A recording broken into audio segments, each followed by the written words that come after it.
कभी ऐसा नहीं लगा कि शायद अगर मैं आईटी में लगा रहता तो कायरा को खुद बना रहा होता, या शायद एक नेक्स्ट लेवल पे होती अब वो? राइट, आई थिंक मतलब honestly maybe I am not talented और मेरा वो इंक्लिनेशन ही नहीं है, मेरा कोडिंग में कभी वो ही नहीं लगा। एंड आपको I think first second year में ही पता चल जाता है, क्योंकि पहले ही फर्स्ट सेकंड ईयर में आपको C++ सिखाते हैं। तो कई स्टूडेंट्स होते हैं जो बुक फॉलो करते हैं, और कई स्टूडेंट्स होते हैं जो एक्स्ट्रा ऑनलाइन जाके खुद सीखने लग जाते हैं, खुद कोड करने लग जाते हैं। कई स्टूडेंट्स होते हैं जो कुछ भी नहीं करते हैं। आई वॉज लाइक कि बुक वाला कर लिया, उसके बाद मैंने कुछ एक्स्ट्रा एफर्ट नहीं डाला था, और मैं बाकी एक्टिविटीज़ में ही ज़्यादा टाइम स्पेंड कर रहा था। लाइक? लाइक मैंने अपनी कॉलेज में एक बुक भी लिखी थी, ओ, फिक्शन नावल। जान सकते हो उसके बारे में थोड़ा? श्योर। सो मैं लाइक 11-12 से थोड़ा थोड़ा लिखना शुरू कर दिया था। तो पहले मैं पोइट्री ऐसे लिखता आपको था। बचपन से ही शौक था, लाइक पोएट्री एंड? नॉट बचपन से, 7th 8th में मैंने बुक्स पढ़ना थोड़ा शुरू करा था, फिक्शन बुक्स। ओके। फिर धीरे धीरे पढ़ना, लाइक 10 बुक्स पढ़ी, 20 बुक्स पढ़ी, 30 बुक्स पढ़ी। फिर धीरे धीरे लिखना शुरू करा, तो पोइट्री से शुरू करा था। फिर शॉर्ट स्टोरीज़ लिखना शुरू करा। शॉर्ट स्टोरीज़ की बहुत सारी लिटरेरी मैगज़ीन्स होती हैं, तो मैंने अपनी पोइट्री उन मैगज़ीन्स को भेजना शुरू करा, शॉर्ट स्टोरीज़ भेजना शुरू करा। काफ़ी रिजेक्शंस हुई थी पहले, लाइक 15-20 स्टोरीज़ रिजेक्ट हुई थी, मैगज़ीन्स ने रिजेक्ट करा था। इवेंचुअली 1-2 मैगज़ीन्स ने पब्लिश करा, and even I got some money उसके लिए। $25 मेरे को एक पोएम के लिए मिले थे 2013-14 में। ओके। तो धीरे धीरे पब्लिश हुई पोएम, शॉर्ट स्टोरीज़। एंड फिर मैंने सोचा कि पहले लाइक बिफोर 7th 8th मैं एक सोचता था कि बुक पढ़ भी नहीं सकता, कि 200 पेजेस की बुक मेरे से कभी पढ़ी भी नहीं जाएगी। फिर इवेंचुअली मैंने कॉलेज में कहा कि अब मैं बुक लिखूंगा, क्योंकि शॉर्ट स्टोरीज़ तुम 10-15 पेज की स्टोरी लिख रहे हो।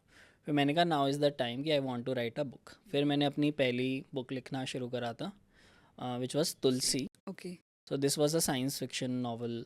तुलसी इज मतलब हिंदू इस धर्म में राइट, तो उसको एक रिलीजियस माना जाता है, राइट। तो साइंस फिक्शन के साथ में? इसमें सो द स्टोरी, मैंने लाइक उस टाइम पे मैं डाविंची कोड पढ़ रहा था, डैन ब्राउन की बुक्स पढ़ रहा था।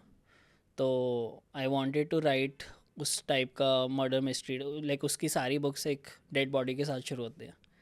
तो मैंने like in that story I imagine Tulsi एक a drug, like a drug, क्योंकि Tulsi you assume with the holy, तो हाँ। काइंड ऑफ आयरॉनिकल कि लोगों ने इसका ड्रग बनाया और बेच रहे हैं। एंड ये 2050 में सेट था। एंड इसकी स्टोरी लाइक एक मेन कैरेक्टर थी जो डिटेक्टिव थी, जो इसका मिस्ट्री सॉल्व कर रही थी। So that is the story of Tulsi. उस टाइम जो भी मैं उस टाइम पढ़ रहा था उसका रिफ्लेक्शन था, कि I was reading Dan Brown. मैं साइंस फिक्शन नॉवेल्स पढ़ रहा था, hitchhiker's guide to the galaxy, उस टाइप की मूवी, स्टार ट्रेक देख रहा था, स्टार वॉर्स देख रहा था। वो सब कंबाइन करके with an Indian context, because Tulsi बहुत ही इंडियन चीज़ है। इवन बिल्कुल। स्टोरीज जो उस बुक में कैरेक्टर्स थे वो बहुत इंडियन थे। कैसे रही थी वो book? So initially like India में in general it's very difficult to get literary world में, हम्म। बिकॉज बहुत ही कम ऑथर्स होते हैं जो सक्सेसफुल होते हैं। Even the reading audience, I think every one knows, आजकल रील्स बहुत ज़्यादा चलती है, तो बहुत ही कम लोग होंगे जो बुक्स पढ़ते होंगे।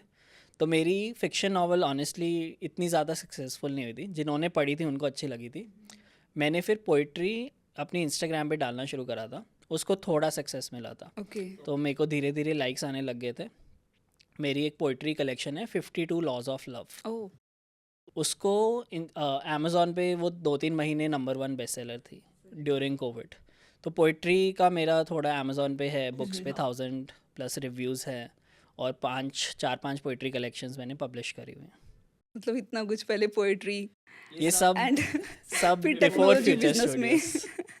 I think it's important, like मतलब आप अब जिस भी बिजनेस में हो, कुछ ना कुछ क्रिएटिव हॉबी या हाँ हाँ क्रिएटिव हाँ। इंक्लिनेशन होना चाहिए। आई थिंक अगर आप किसी भी अच्छे एंटरप्रेन्योर या अच्छे प्रोडक्टिव पर्सन को देखोगे, उनका कुछ ना कुछ क्रिएटिव हॉबी हो होता भी है। होता है, बिल्कुल। आई होप आपको ये क्लिप इन्फॉर्मेटिव एंड नॉलेजेबल लगी होगी। ऐसी और बहुत सारी क्लिप्स देखने के लिए चैनल को सब्सक्राइब करें।